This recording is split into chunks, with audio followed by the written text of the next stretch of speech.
Tara guys, samahan nyo ako magpa-refresh ng aking sniper. Ayan binabaklas na siya ngayon. At matagal na rin kasi siyang hindi na pa-refresh. Almost 15,000 kilometer na siyang hindi nabubuksan. At ito, inaalis ng kanyang head. And tignan nyo naman guys, ang itim ng piston ring. Yan sa tagal niya bang hindi nabuksan. And sa gas na din yan, kaya nagka-carbon ang kanyang piston. Kasi dati nung blaze pa yung gamit ko, hindi siya nagba-block or nagka-carbon. At ito naman ang kailangan nating mga pyesa. Base gasket, upper head gasket, pitch bike valve 1922, pitch bike rocker arm, coolant, and valve seal. Dito, chinecheck yung connecting rod natin kung okay pa yung bearing. Kasi nakabalance ito ng full race. Yan. And ang gamit nating connecting rod ay, syempre, UMA.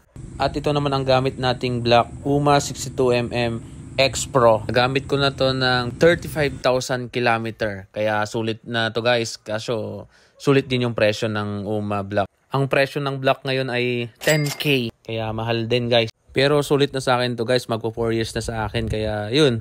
Ang goods pa naman dito, hindi pa papalitan yung piston ring natin. Kaya goods na goods. At ito, binabaklas na tong cylinder head natin guys. At itong gamit nating camshaft. Ang legendary YY pang camshaft ng Sniper 135. At pahirapan na to maghanap ng ganitong cams ngayon. Stage 3 pala tong gamit natin ngayon guys. At ito, binubuo na ang kanyang head. Kinakabit ng ating cams. At ito, ina-adjust na ang kanyang valve clearance 9 and 12. At ito, buo na. Papaanda rin na natin guys.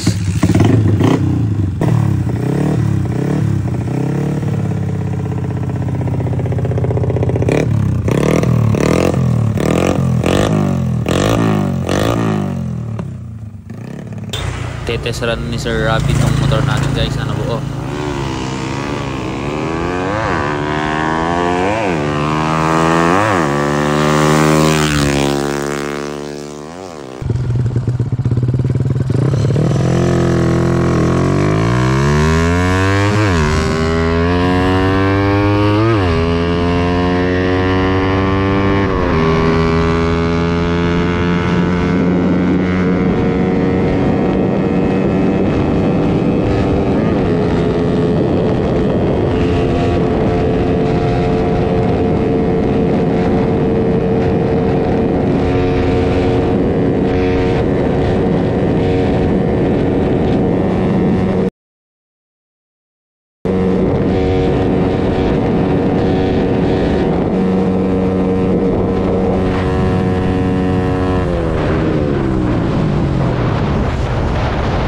At ayun guys, hanggang 165 lang tayo kasi nakabags pa tayo ng gulong na 90, 80 harap likod, kaya mabigat. Kaya ayun, baka next week magpapalit tayo ng rim set para test run natin ulit kung ilan talaga yung kaya niyang takbuhin sa 177cc na sniper natin.